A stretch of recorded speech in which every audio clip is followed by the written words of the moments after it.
Амансыздар ма балалар, қалдарың қалай? Балалар, мынандай бір есеп қарастырып жүрейік. Ығысу модуль амплитуданы жарысына тең болса, онда тербелістің фазасы қандай болады?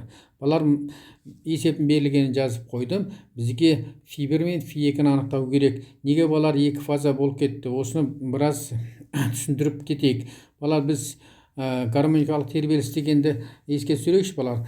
Физикалық шаманың уақыт өтуіне байланысты синус және косинус функциясы бойынша өзгеруін, период түрде өзгеруін гармоникалық тербеліс деп атаймыз. Енді гармоникалық тербелісті зерттейтін ең қарапайым құрал ол математикалық маятник болады. Математикалық маятнигіміз сонда синус және косинус функциясы бойынша өзгереді екен. Яғни бұл жерде балалар біз қозғалыстың теңдеуін ығысудың синус және косинус функцияға байланысты теңдеуін синус және косинус түрінде жазуымыз керек екен. Яғни ол үшін балалар синус және косинус функциясы қандай ұқсастығы, қандай айырмашылығы бар, біраз еске түсіріп жүрейік. Синус функциясының балалар 0 градуста мәні 0-ге тең. Енді біз қозғалыстың теңдеуін x синус фи түрінде жазғымыз келіп тұр. Яғни бұл жерде синус 0 градуста 0-ге тең. Яғни бұл нені көрсетіп тұр балалар? Яғни біз дене қозғалысын v нүктесінен бастадық. Яғни бұл жерде амплитуда 0-ге тең. Яғни әлі ығысу болған жоқ. Бұл яғни синус функциясының графигіне сәйкес келіп тұр. Яғни сондықтан біз ары қарата өзіміздің есебімізді шығару үшін біз синус функциясындағы есептің шартын пайдалана отырып шығарамыз. Сонымен x1-ді табайық. x1 а синус фи 1 есептің шарты бойынша балалар бізде x1-іміз а бөлінген 2-ге тең болып тұр. Осыдан орнына қояйық. А бөлінген 2 тең болады а синус фи 1.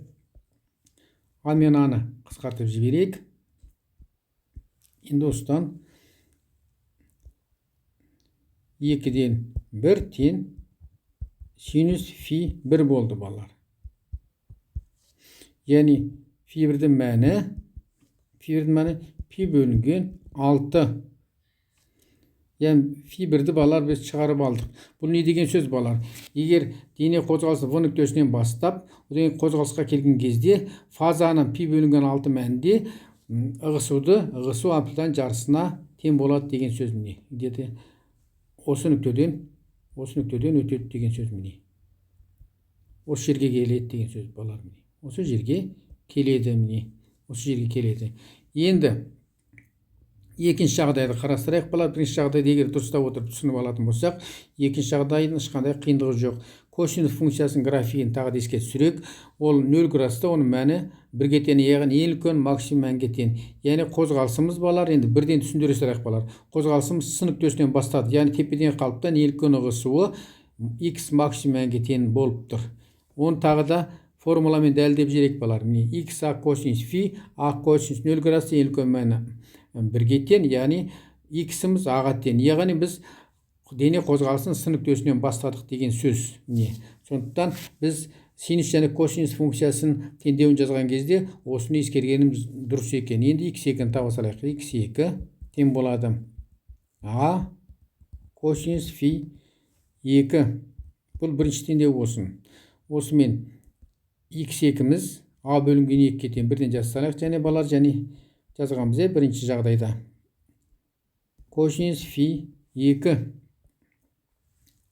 А мен аны қысқартып жіберейік. Осыдан косинус фи 2 тең болады 2-ден 1. Мынау біздің екінші теңдеу болсын. Мынау үшінші теңдеу болсын. Сонымен фи 2-міз ол косинус пи бөлінген 3 мәнінде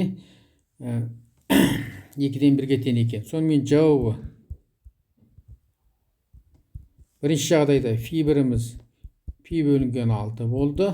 Екінші жағдайда пи бөлінген 3 болды. Тағы да еске түсіріп жіберейік балалар. Сонымен ығысудың модулы синус функциясын теңдеуін пайдалана отырып шығаратын болса, онда ығысудың модулы жарысына тең болады. Амплитуданың жарысына тең болады. Пи бөлінген 6 мәнінде синустың. Ал ығысудың модулы амплитуданың жарысына тең болады. Косинус функциясы бойынша пи бөлінген 3 мәнінде екен. Осымен сабағымыз аяқталды. Қош сау болыңдар балалар.